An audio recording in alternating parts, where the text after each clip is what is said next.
Hello friends, you are most welcome on my YouTube channel math vision. तो guys आज की इस video में मैं बताने वाला हूँ कि 11th के कॉमर्स स्ट्रीम में कौन कौन से सब्जेक्ट होते हैं और इन सब्जेक्ट को पढ़ने से कौन कौन चीज़ की नॉलेज मिलती है, एक एक करके बताऊंगा। तो गाइज वीडियो को बिना स्किप किए हुए अंत तक देखिएगा, ठीक है। तो गाइज सबसे पहले बात ये आती है कि कॉमर्स स्ट्रीम किसको लेना चाहिए, ठीक है। तो अगर गाइज अगर आपका इंटरेस्ट अगर अकाउंटेंसी में है, बिजनेस में है, बैंकिंग में है, तो आप ये कॉमर्स ले सकते हैं, ठीक है, क्योंकि इसमें बहुत ही अच्छा स्कोप है और कैरियर के लिए भी काफ़ी अच्छा होगा, ठीक है। तो गाइज अब हम लोग देखते हैं कि कॉमर्स में कौन कौन से सब्जेक्ट होते हैं और इन सब्जेक्ट को लेने से हमें कौन कौन चीज़ की नॉलेज मिलती है, ठीक है। तो गाइज एक एक करके देखेंगे। सबसे पहले हम लोग देखेंगे कि कॉमर्स में हमारे 4 कंपलसरी सब्जेक्ट होते हैं और ये कंपलसरी सब्जेक्ट हमारे मेन होते हैं, ठीक है। ये हमें लेने ही लेने होते हैं। तो गाइज सबसे पहले जो हमारा सब्जेक्ट आता है हमारा होता है बिजनेस स्टडीज़, ठीक है। तो गाइज बिजनेस स्टडीज़ में हमें नॉलेज क्या मिलता है, तो गाइज कॉमर्स का ये जो हमारा बिजनेस स्टडीज़ जो सब्जेक्ट है इसमें हमें बिजनेस के बारे में पढ़ना होता है। सेल्स, टैक्सेज, ठीक है, परचेज, बिजनेस आइडेंटिटीज़ कितने तरह के होते हैं, बिजनेस टाइप, बिजनेस के कितने प्रकार होते हैं, कंपनी क्या होता है, पार्टनरशिपिंग क्या होता है, हाउ टू स्टार्ट बिजनेस, ठीक है, बिजनेस को कैसे स्टार्ट किया जाता है। तो इन गाइज इस बिजनेस स्टडीज़ में हम सारी चीज़ों को पढ़ेंगे। ऐसे टाइप्स के बहुत सारी चीज़ें जो हमें नॉलेज दिया जाता है, ठीक है। और जो सेकंड सब्जेक्ट आता है वो हमारा आता है अकाउंटेंसी। तो गाइज सबसे पहले अकाउंटेंसी में हमें किस चीज़ की नॉलेज मिलती है, तो गाइज अकाउंटेंसी में हमें किसी चीज़ का रिकॉर्ड मेंटेन करने का, ठीक है, प्रॉफिट लॉस, ठीक है, हमें कोई भी मैनेजमेंट जैसे कि मान लीजिए प्रॉफिट लॉस हो गया, ठीक है, बहुत सारे रूल्स रेगुलेशंस, ठीक है, डायरी एंट्री, ठीक है, हाउ टू ओपनिंग अकाउंट को कैसे ओपनिंग करते हैं, इन सारी चीज़ों के बारे में हमें नॉलेज दिया जाता है अकाउंटेंसी में, ठीक है।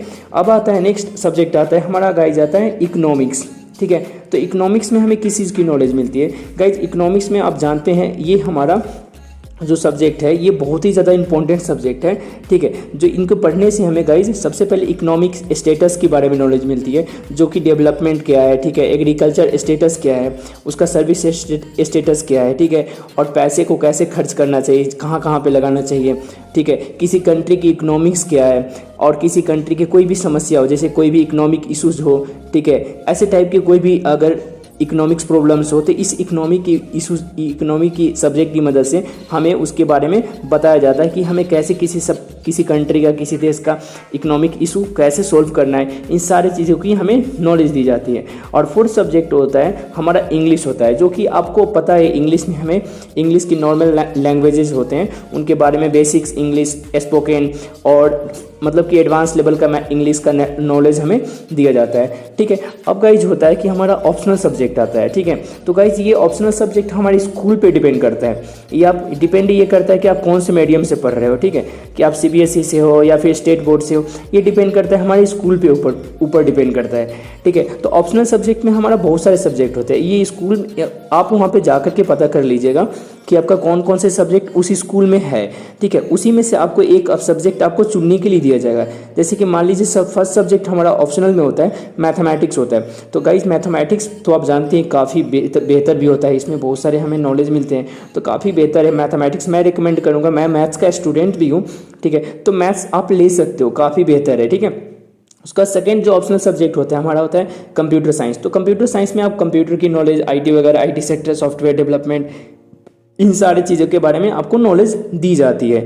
थर्ड आता है जो फिजिकल एजुकेशन। तो गाइज आप अगर गेम में जाना चाहते हैं, गेम में काफ़ी इंटरेस्ट रखते हैं, ठीक है, स्पोर्ट्स की काफ़ी नॉलेज रखते हैं और गेम में आपको खेलना, गेम प्ले करना आपको अच्छा लगता है, तो फिजिकल एजुकेशन ले सकते हैं। नेक्स्ट आता है साइकोलॉजी। तो साइकोलॉजी में आप जानते हैं गाइज आप लोग को किसी इंसान की मेंटलिटी स्टेटस क्या है, वो कैसे सोचता है, क्या करना चाहता है, ठीक है, उसका मतलब कि मेंटलिटी स्टेटस क्या है उसके बारे में नॉलेज दिया जाता है, किसी के माइंड को कैसे रीड किया जाता है, सारा चीज़ आपको साइकोलॉजी में पढ़ना होता है।